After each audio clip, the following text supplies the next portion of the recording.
Khammam parliament స్థానానికి పోటీ చేస్తున్న రేణుకా చౌదరి ఈరోజు చివరి రోజు కావడంతో ఈరోజు భారీ ఎత్తున ఒక ర్యాలీని ఏర్పాటు చేసి ఈరోజు రఘునాథపాలెం మండలంలో ర్యాలీ నిర్వహిస్తున్నారు. అసలు ఈ ర్యాలీలో భాగంగా ఈరోజు రాజకీయ సమీకరణాలు రోజు రోజుకు ఖమ్మం జిల్లాలో మారుతూ వస్తున్నాయి.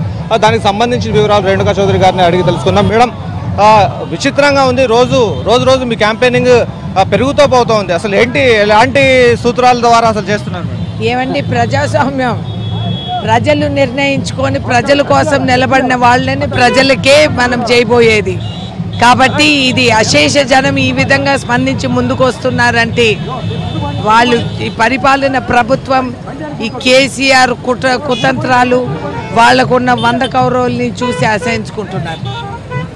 అదేవిధంగా నిన్నటి నుంచి చూసుకుంటే రాజకీయ వాతావరణం కొద్దిగా ఖమ్మంలో హీట్ ఎక్కినట్టు కనిపిస్తూ ఉంది. నిన్న సోదాలు జరిగిన దానిపైన ఏమంటారు? జరిగింది, మేము కంప్లైంట్ ఇవ్వటం కూడా జరిగింది. ఇట్లాంటి శాస్త్రాలు చేసే వాళ్ళు ఇప్పుడు ఓడిపోతున్నారు.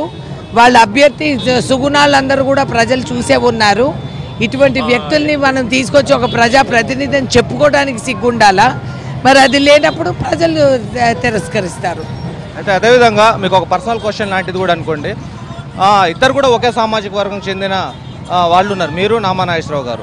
అయితే మీ సామాజిక వర్గం ఓట్లు ఎక్కువగా అధికంగా ఎవరి పక్షాన ఉండబోతున్నాయని భావిస్తున్నారు? ఏమండి, ఏ సామాజిక వర్గం కూడా సామాజిక వర్గాన్ని చూసి ఓటు కాదు, మనిషిని వ్యక్తిని చూసి, వాళ్ళ కెపాసిటీని చూసి వాళ్ళు ఏం చేయగలుగుతారని. మన్మోహన్ సింగ్ గారు మా సామాజిక వర్గంగా దేశ ప్రధానమంత్రిగా ఉన్నారు.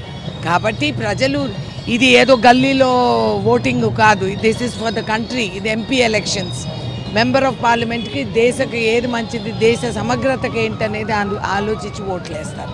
అదేవిధంగా గతంలో అతనిపై గెలిచారు, మరి ఒకసారి ఓడారు కూడా. ఈసారి విజయం మీద ఏ విధంగా ఉండబోతుంది? మెజార్టీ ఎంత వస్తుందని భావిస్తున్నాను? గెలవబోతాను, దిగ్విజయంగా గెలుస్తున్నాను.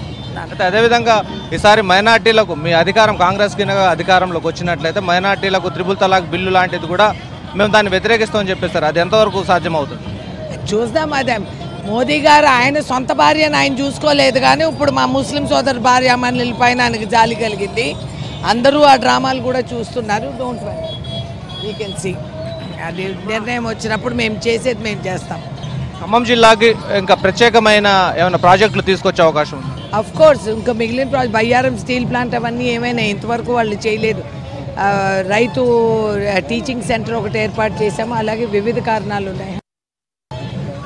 రైట్, ఈరోజు సంక్షేమ కార్యక్రమాలన్నీ చేపట్టాలంటే ఖచ్చితంగా కాంగ్రెస్ రావాలి. మోడీ ప్రభుత్వాన్ని అందరూ కూడా, సామాన్య జనం అందరూ కూడా చూస్తూ ఉన్నారు. మోడీ పాలన అంతా కూడా నిరసించిపోయిన జనం అంతా కూడా ఈరోజు కాంగ్రెస్ వస్తుందని చెప్పేసి ఉత్సాహంగా ఉన్నారు. ఖచ్చితంగా తన మెజార్టీ ఈసారి భారీ స్థాయిలో ఉండబోతుందని చెప్పేసి రేణుకా చౌదరి అంటున్నారు. ఇది జిల్లాలో ఉన్న రేణుకా చౌదరి క్యాంపెయిన్లో ఉన్న పరిస్థితి. వీడియో జర్నలిస్ట్ హర్షత్తో కదీర్, V6 న్యూస్, ఖమ్మం.